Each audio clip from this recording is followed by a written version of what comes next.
Good morning, John. How do I look? Don't see this every day. Let's go. Last week, I gave the commencement speech at MIT, and I had a surprisingly hard time writing this speech. Not really because of impostor syndrome, we'll get into that in a second, but more because of the technical craft difficulty of it. So first, there's an audience problem. I knew that I'd be writing this primarily for the students who were there, but also that I would have this broader audience when it got uploaded to YouTube later, so I had to balance both of those things. But second, I also am aware that I represent more than myself. I represent the people at Crash Course and Study Hall and SciShow and Good Store. I represent the people of our community here, who are the only reason any of this has happened. I represent in some way science communication generally. I also know that I bring you, my brother and closest collaborator, with me in everything I do. But also importantly, I do still represent me, whoever that is. And so the puzzle was, how do you do all of those things in one short speech? So just a couple of years ago, Mark Rober gave the commencement at MIT, and he managed to represent himself in a very Mark Rober way by having his graduation cap literally fly away. This was amazing and delightful, and it felt exactly like something he would do. So I watched that, and I realized that I would really like to do some similar thing that captured the way you and I have done our work and lived this life. And once I realized that, the organizing principle for my speech popped into my head immediately. The very first thing that interested us about online video in 2007, and also the main through line in a great deal of what we have done, is the idea that creation can be collaborative between the audience and the creator.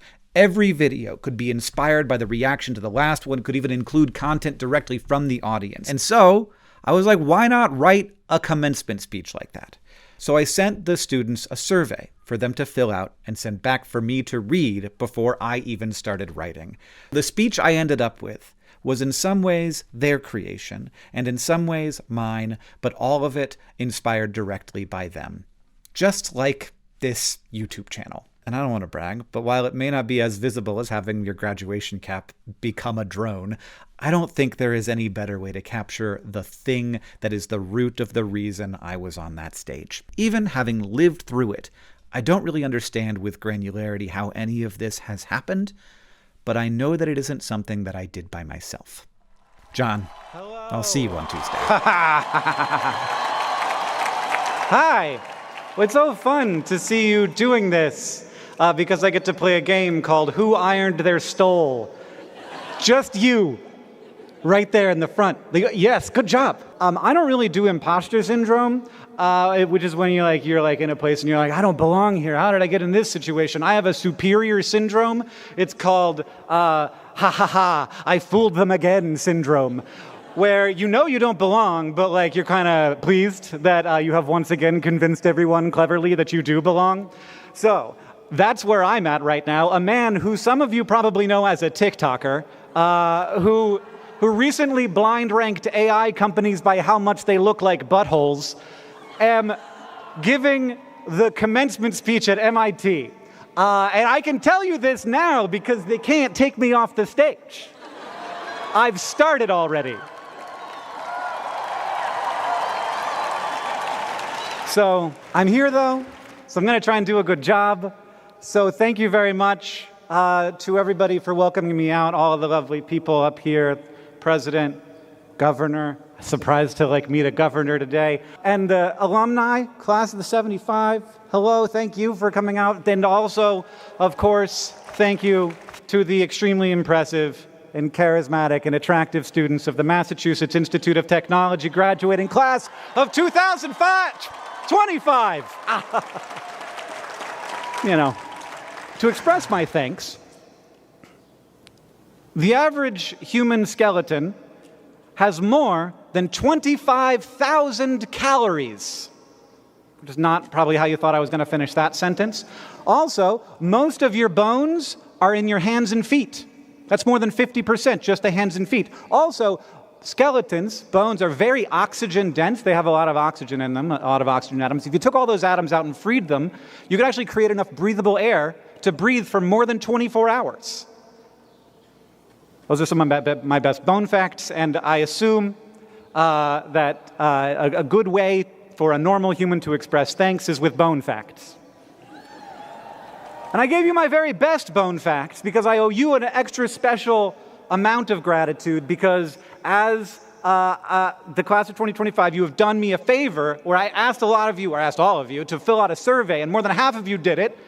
I assume while you were like supposed to be p-setting or whatever that is, but instead you did this, and I appreciate that. I've really loved looking through your answers to these questions, learning a little bit about you, learning a little bit from you. One of the things I asked was, what was the most MIT thing you did while you were at MIT? And this was my favorite section to read, because some of it was definitely not meant for me to understand it. Like a lot of you talked about counting smoots on the Harvard Bridge, and that's great for you. One of you was Tim the Beaver, so that's pretty MIT. Now that I'm looking at the teleprompter, I realize that Tim is MIT spelled backwards. I was today years old when I hit that fact. That's good. I wonder when Tim was formed. Do you guys have your brass rats on your fingers already? Yeah, that's really cool. Another of you this is very MIT, tried to impress a date with train facts. I see you. Game sees game, except with bones. A lot, and I mean a suspiciously large number of people responded to this question just with one word, hack, in a way that was very felt conspiratorial and whatever it is that you did, maybe the statute of limitations isn't up yet, so you're not going to put that down in writing. But by far the most common word in this section, I did a word cloud, was built. You built bridges and robots and incubators and startups and Geiger counters and an 8-foot wide periodic table and a ukulele. Is the ukulele person here? Hi. How's it going? Is it a good day? You're right in the front. I could almost crowd work you. I think probably that's not how commencement speeches work, though. The point is, y'all built a lot. And that is something that I found reassuring because we are going to need a lot of building. As I was walking in here, I took a good look at all your shoes, but it turned out I did not need to look at them to know that I would not want to be in them. I think the only people who are jealous of you right now are the class of 2026, because I'm sure things will be even more screwed up then. But this is a messy time to be a college graduate heading out into the world. The attacks on speech, on higher education, on trans rights, on the federal workforce, on the rule of law, they're coming from inside the house. This is a lot. Meanwhile, the world is getting hotter faster. The sudden acceleration in the abilities of artificial intelligence, of communications, and of biotechnology promise huge opportunities and tremendous disruption. So, if I were you, I would want some advice. But, as previously mentioned, I am a TikToker who will now and forever be known as the first person to say the word butthole during an MIT commencement speech. So some of the advice, oh thanks, that's my first real applause line. So some of the advice is going to come from you. I asked in my survey, what would you say to your classmates from a stage like the one that I am on now? And I'm going to give you a selection. One of your classmates wrote this: I always forget which Green brother is Hank and which one is John. And if at all possible, you could just imagine we're one guy, that would be superior because that guy would be very impressive. Another of you, though, I liked this one. God, this podium is huge. Did you notice that? This is a lot of podium. It makes me feel little, like I'm a little guy. I asked about it. I was like, why is the podium so big? And they were like, it had to fit the seal. And then I said, you could just make a new seal. And they did not like that. Another of you said this: there is no one definition of success. The idea you have in your head of what success is going to change, and you should let it. Oh, that's some old person advice right there. Who are you? Do you have a 45-year-old out there? There's another piece of 45-year-old advice that one of you gave. It says this: open a Roth IRA. Did your dad do the survey for you? That's very dad advice. You should open a Roth IRA. Now is the time. Here's one of my real favorites. This one made me feel and think, collaborate and help each other. Be brave in reaching out and be forgiving in your interactions. I love that. That is so, like, this is technology, but people. Here's another one. Even if it probably won't work, try anyway. And the final one, very MIT, don't start with the solution, start with the problem. Now, a lot of you might be thinking right now, did this guy just make us write his commencement speech for him? And to that I say, at least you didn't know that I didn't have Claude do it for me. I've had a pretty good time, and I knew I was going to have to do this, being kind of focused on the ludicrousness of my career. And it has been ludicrous, and I am happy to focus on that.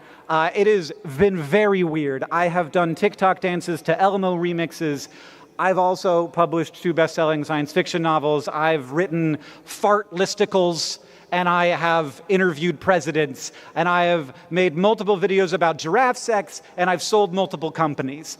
I have helped build an educational media company that provides free videos for everyone in the world who has an internet connection, and our content is used in most American schools. And thanks. Oh, thanks. And that is the part of the speech that I had to put in so that your parents could feel better about me being here, because to this point, it was like, okay. I left it as long as I could. I'm pretty good, it seems like, at having a good idea that I believe in and then just doing it, consequences be damned. And that has served me well, though it has not always been a super relaxing way to live a life.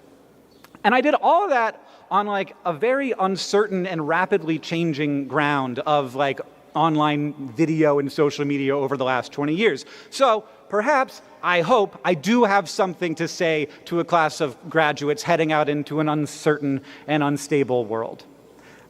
If I could attribute my success, whatever it is, to anything besides luck, it is that I cannot stop believing that there is any better use of my time than learning something new. It never even enters into my mind. If I learn something new that day, that is a good day. And this curiosity doesn't just expand the number of tools that you have access to and how well you're able to use them, it expands your understanding of the problem space. And that is so much of what ideas are. It's a bunch of tools that you can apply to problems, and it is understanding the shape and structure of the problems. And if wherever those things overlap, there's opportunity there. And so maybe the advice is very simple. Just be curious about the world, and you'll have everything you need for the future. And maybe it's almost that simple. It's almost there, but there's a really important thing here that I haven't gotten to in that equation. There's another question I asked you in my survey that I haven't mentioned yet. It was, what is giving you hope right now? And although one of you wrote Macallan 12, I don't know about that. Rein that in a little bit. Most of you talked in this answer entirely about people. My friends, my family, my peers, over and over again. People who care, people who focus on improving life in their communities, people who are standing up for what they believe in, people who see big problems and have the determination to fix them. At a school like MIT, I imagine that it can be pretty easy to focus on the building and less on the people. This is an institute of technology, after all, not an institute of humanities, but I read the humanity in your answers. And this brings me back to the simplicity of curiosity, leading you both toward understanding problems and acquiring new tools to deal with them. Because your curiosity is not out of your control. You decide how you orient it, and that orientation is going to affect the rest of your life dramatically. It may be the most important factor in your career. And my guess is that it's going to be really easy to focus on the very compelling and exciting and honestly not that complicated problem of just building ever more powerful tools. That's exciting stuff. I love it. I love it. I love those podcasts where I listen to people talk about building powerful tools. But even though the problem space is much, much bigger, like obviously much bigger than like build bigger tools, it is surprisingly easy to never notice that. The most powerful mechanisms that steer our focus, I'm just going to say this, like are not always designed for our best interests or the best interests of our world. We've got social content platforms that are great at steering our curiosities, but sometimes they're great at steering it toward things that make us afraid or keep us oriented toward only the most impossible problems or the hottest rifts in society. Meanwhile, we have the capitalist impulse. It's very good at keeping us oriented toward the problems that are most easily turned into money, and that means an overweighting toward the problems that the most powerful and wealthy people are most interested in solving. If we let ourselves be oriented by those forces, which I think are two of the most powerful ones that orient our curiosities, guess what problems we will never pay attention to, never be curious about? Is the everyday solvable problems of normal people. And I hope and I ask that you remain curious about your world's intensely diverse and massive problem space. These are solvable problems, problems that are not being addressed because our world does not easily orient our curiosity toward them. If you can control your obsessions, you will not just be unstoppable, you will leave this world a much better place than you found it. And this isn't about choosing between financial stability and your ideals. No, there is, as you progress in your career, there will be money to be made in these spaces because the problems are real. This is simply about who you include in your problem space and what you choose to be curious about. So with that in mind, here is my advice from my heart and my experience. First, don't eat grass. I had to say this for a very specific reason, and we're going to move on. Second, more importantly, one of the problems you will solve in your life is how you will find joy in an imperfect world. You might struggle with not feeling productive in that task unless and until you accept that your joy can be one of the things that you produce. Third, ideas don't belong in your head. They cannot help anyone in your head. I sometimes see people become like addicted to their amazing idea. They love it so much they cannot expose it to the imperfection of reality. Stop waiting. Get the ideas out. You may fail, but while you fail, you will build new tools. And then you'll send me an email and be like, I failed. And I'll be like, I'm proud of you. Fourth, because people are very messy and complex, you may be tempted to build around them and not for them. And I understand this. But remember to ask yourself, once a year or so, where do value and meaning originate? Where do they come from? Because they don't come from banks or tech or cap tables. Value and meaning come from people. People things are the hardest work, but often the most important work. Orient yourself not just toward the construction and acquisition of new and powerful tools, but to the needs of people. And that includes you, and it includes people near you, your friends and your family. I think that we can sometimes feel like the world is so big that like throwing a birthday party or making a playlist for a friend is just like way too insignificant a task compared to the enormity of climate change or AI or the erosion of democracy. But those thoughts alienate you from the reality of human existence, from your place as a builder, not just of tools, but of meaning. And that is not just about impact and productivity and problem solving, it's about living a life. Do not forget this. It is so special and bizarre to get to live a human life. It took 3 billion years to go from the first single-celled organisms to this graduation ceremony. And that's, for clarity, more than a quarter of the life of the whole universe is how long that took.